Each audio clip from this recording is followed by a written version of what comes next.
Welcome to Wake Up Calls. This is Todd Goodwin. My wife Gina and I are board-certified hypnotists with years of experience empowering people to enjoy healthier and more fulfilling lives. There's a myth that hypnotists put people to sleep, but the truth is that we wake them up. So many people sleepwalk through life with no clue what causes their emotions and behaviors. They feel like helpless victims of their anxieties, bad habits, and traumas.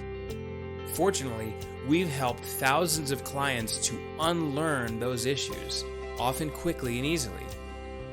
What if you could know yourself, accept yourself, and value yourself more than ever before? How would that improve every part of your life? It's possible, and it starts now with self-awareness. Our mission is to help you to wake up so you can think better, feel better, and do better. Podcast topics range from health and wellness to relationships to human behavior and psychology.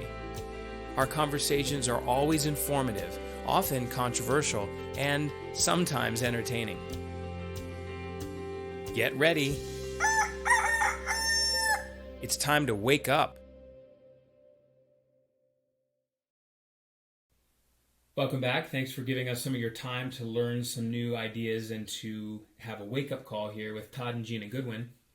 Today we want to do a follow-up based on some questions from our listeners. Feedback from a previous episode called "It's Not What You're Eating, It's What's Eating You." That was a goodie. That was one of our first ones. So we're going to touch on an issue relating to an overweight client that we worked with in the past, and these are actually two clients that we were only able to help somewhat, but they didn't get the results that they deserve to get for a very important reason that we're going to get to. But one thing, just want to give an overview with respect to the symptom issues, whether it's in these two clients being overweight, being obese, and the other alcoholism, or being having an unhealthy relationship with alcohol, is that, as we've mentioned many times here, overeating or poor dietary habits and being overweight and alcohol abuse, as well as a variety of other addictive or compulsive habits, are almost always a symptom of unresolved emotional issues. Big unresolved emotional issues, no pun intended. Exactly. So we're going to give you a couple quick stories, and then we're going to give you a specific exercise or technique you can do.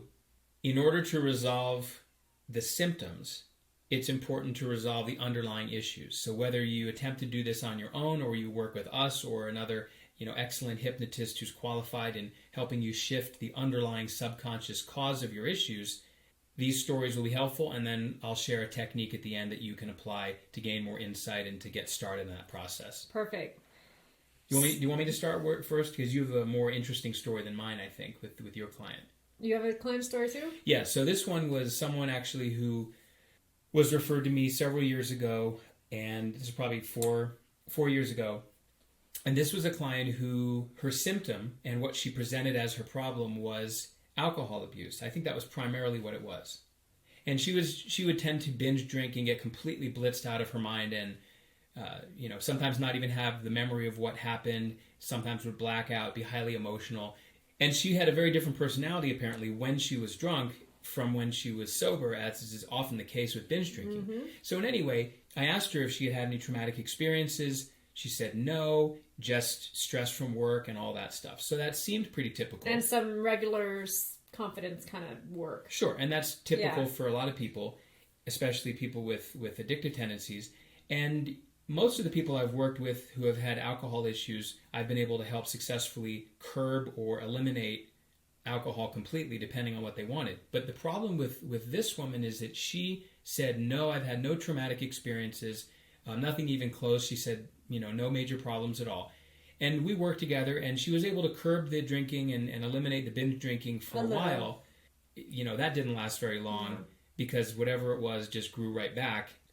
So it turned out that sometime after I finished working with her, and she was pleased at first, it just later on her issues came back, she publicly acknowledged, I think it was on social media or something, that she had been previously in an abusive marriage or relationship, and quite likely if she was in an abusive marriage, then she probably had a lot of unresolved childhood issues that would cause that to come about. And there's your root cause. And that's exactly right. And so those are issues that if we had dealt with the trauma and the abuse and all of those different issues and the self-esteem coming from it. The shame. I'm sure there was shame. Absolutely. But we dealt with the trauma, then the subconscious need, in quotes, to drink would have gone away. And then we would have really resolved it.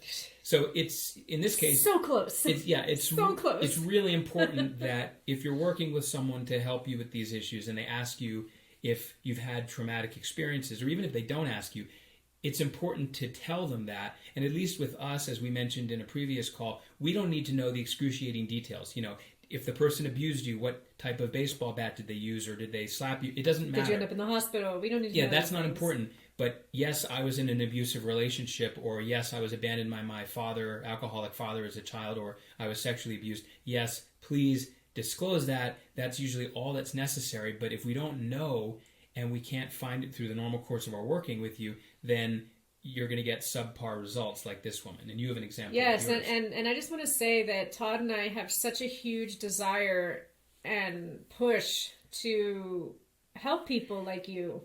If someone doesn't answer truthfully, there's only so much we can do.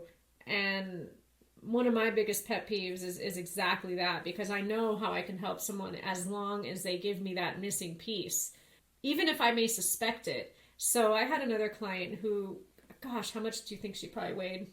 Easily 300 some pounds. And she came to me for eating habits, weight loss. That was her complaint. Obviously, it's a symptom, as we know. Mm-hmm.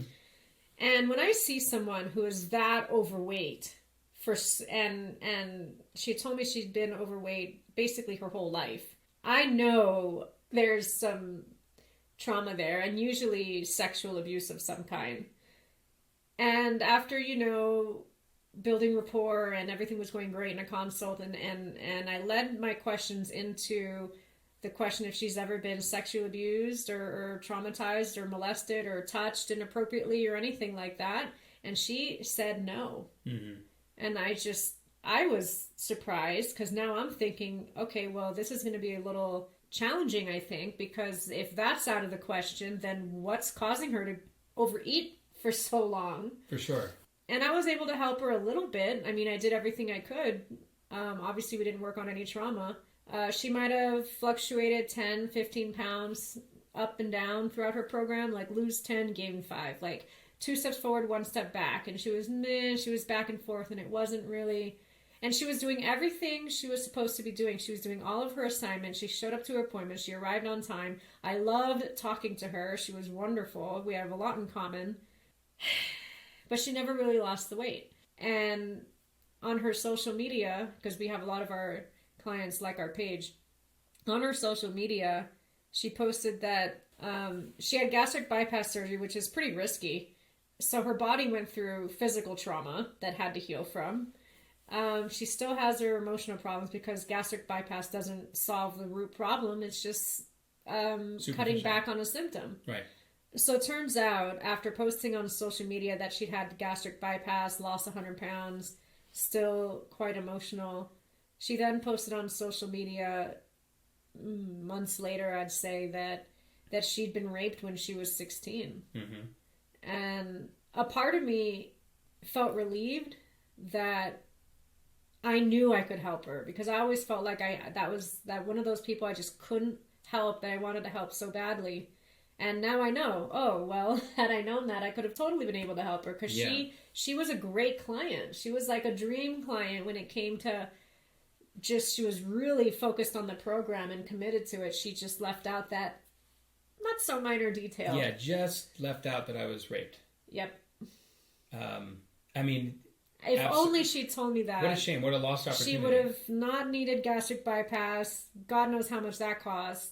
Plus the healing. Plus she still suffers from emotional problems. Plus she probably still wants to overeat, and now she can't. Yeah, but plus, get this. Let's just say she does resolve her emotional issues. Then guess what? Her stomach is now permanently the size of a walnut. So she left out that minor, not so minor detail. And it's a shame. It really is, Todd. I feel so bad about people who And maybe she didn't feel comfortable telling it to me, but think of all the discomfort she feels after that. If she didn't feel comfortable in that one moment telling me the truth, it would have saved her a hell of a lot of discomfort in her future. For sure. And by the way, I just want to mention, Gina, that I know in my experience, as far as I can remember, every client I've seen who was obese definitely had some form of trauma. Yep, and every single one. Often sexual trauma on some level, but not necessarily sexual. But it's almost always, if someone is 50, 100, 150, 200 pounds overweight, almost it's a guarantee that there's unresolved trauma. And the shortest distance between where they are when they come in and present the issue to when they walk out and it's resolved is dealing with the trauma head on. Everything else is a cleanup job, can be dealt with after that, but pulling the thorn out is the most important thing. So if you feel that you are struggling with an addictive or compulsive behavior or habit, whether it's alcohol, whether it's food, even smoking, any other substance or behavior, ask yourself this: what emotional issues or perceptions or judgments which cause emotional reactions could be weighing you down, like physically weighing you down, but metaphorically, how are these things weighing you down and affecting you? And as in the case of these two clients that we had, a good question would be, if we would sit across from them now, when you think about that trauma, how does it make you feel? The point is, if you have something that you think may be traumatic from your past, here's an easy way to know if it's affecting you. Really imagine it, put yourself back in that situation as though you were there and having and experiencing it again. Yeah, see, hear, feel everything. Right. If you feel an emotional or physical response, let's say an uncomfortable emotional or physical response, then I guarantee that is affecting you every single day, even a little bit in the background. Like an app running in the background on your phone. When you look at your phone, you don't know it's running, but it's draining the battery and consuming processing power. And causing it to slow down. Exactly. So that's the first thing. If you feel physical or emotional discomfort when you think about some experience, then that means you know it's affecting you. Then, once you've made a list of what those issues are, using the case of being overweight, how many pounds would you say each issue deserves in the overall allocation? If someone's, in the case of that client who was 150, whatever she was, who was raped, pounds overweight, okay, well, how much would you allocate to the rape experience? What other traumatic experiences might there have been? Maybe being raped as a teenager was worth 100 pounds, 125. 150, yep.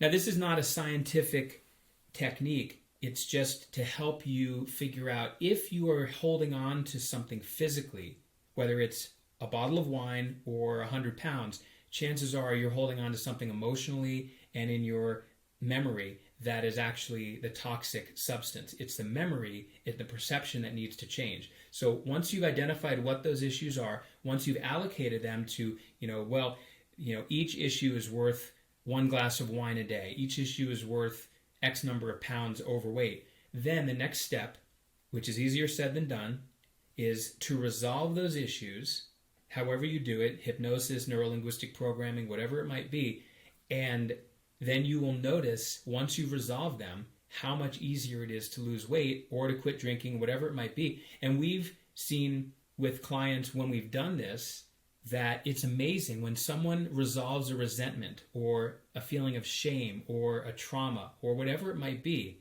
even a phobia. Very often, if they're overweight, that weight just goes away. It just drops. It doesn't mean literally overnight the fat disappears, but it means that because their emotional pain or distress has been reduced by resolving whatever underlying issue there might be, the urge to drink or eat or smoke or gamble or whatever it might be is reduced, and as a result they can change their behavior. So that's what I have to leave you with. Gina, you have one more thing you wanted to say. Yeah, I just wanted to make it clear that our goal is not so that our clients lives a challenge-free life. Because we aren't here to live a challenge-free life. We're here to live a life that challenges us so that we can activate our potential. And that's where we come in. We get those blocks out of your way. so that when you are faced with challenges in life, such as a loss of income or a loved one or whatever may happen, it's so that you can rise above that and just activate your fullest potential, because nothing in life is to be feared. It's only to be understood. All right. Well, thanks for listening. We'll talk to you next time. Bye-bye. We hope you enjoyed this episode. Please share it with others who might benefit too. Follow our podcast at www.goodwinwakeupcalls.com to be notified as new episodes are released. If you have questions or topics you'd like us to address, email wakeupcalls@goodwinhypnosis.com and visit goodwinhypnosis.com if you'd like our help to overcome a personal challenge. We'll talk to you soon.